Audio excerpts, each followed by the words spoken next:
Solomon எவ்வளவு அழகா சொல்லியிருக்கிறார் பாருங்க.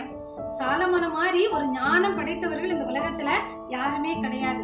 அப்படிப்பட்டதான ஞானம் உள்ளவர் என்ன சொல்றாருன்னா, இந்த உலகத்துல எல்லாத்துக்குமே ஒரு சமயம் இருக்கு, ஒரு தேவ செயல் இருக்கு, தேவனுடைய சித்தம் என்று ஒன்று உண்டு அப்படின்னு சொல்லி சாலமோன் இந்த இடத்துல நம்ம சொல்லுகிறதை பார்க்கிறோம். நிறைய பேர்கிட்ட போய் நீங்க எப்படி இருக்கீங்க அப்படின்னு சொல்லி யதார்த்தமா நம்ம கேட்போம். சில பேர் என்ன சொல்லுவாங்கன்னா, நான் நல்லா இருக்கேன் அப்படின்பாங்க. சில பேர் என்ன சொல்லுவாங்க, எனக்கு நேரமே சரியில்லை, நான் ஜோசியம் பார்க்க போனேன், ஜோசியர் சொல்லிட்டாரு உனக்கு நேரமே சரியில்லை, உனக்கு வந்துட்டு நீ எதை எடுத்தாலுமே அந்த காரியம் வாய்க்காது அப்படின்னு சொல்லி ஜோசியர் எனக்கு சொல்லிட்டாங்க, அதுக்கு நான் பரிகாரத்தை தேடிட்டு இருக்கேன் அப்படின்னு நிறைய பேர் சொல்றதை நம்ம கேட்டிருப்போம்.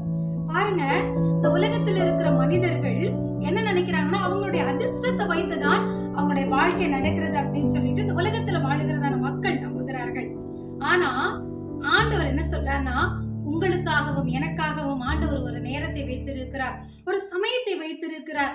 ஒருவேளை நீங்க நினைக்கலாம், நான் நிறைய படிச்சிருக்கிறேன், நிறைய பணம் இருக்கு, ஆனாலும் எனக்கு எதுவுமே கைகூடி வர மாட்டேன்டுதே, நான் நான் வேலைக்காக காத்திருக்கிறேன், அந்த வேலை எனக்கு இன்னும் கிடைக்கல, நான் வீடு கட்ட ஆரம்பிச்சுட்டேன், ஆனா இந்த வீடு கட்டி எனக்கு முடிக்கல அப்படின்னு சொல்லிட்டு நிறைய பேர் அங்கலாய்ப்போடு நீங்க காணப்படுறீங்க.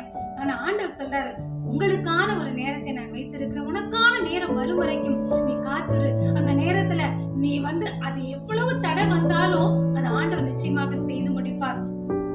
அந்த சமயத்திற்காக, அந்த நேரத்திற்காக சில நேரம் நம்ம காத்திருக்கிறதுல என்ன பண்ணுறோம், அவசரப்பட்டு வேற ஏதாவது ஒரு முடிவு எடுத்துட்டு நம்ம ஒரு தவறான ஒரு பாதைக்குள்ளாக கடந்து செல்லுகிறோம். யோவான் 2 நம்ம பார்க்கிறோம்,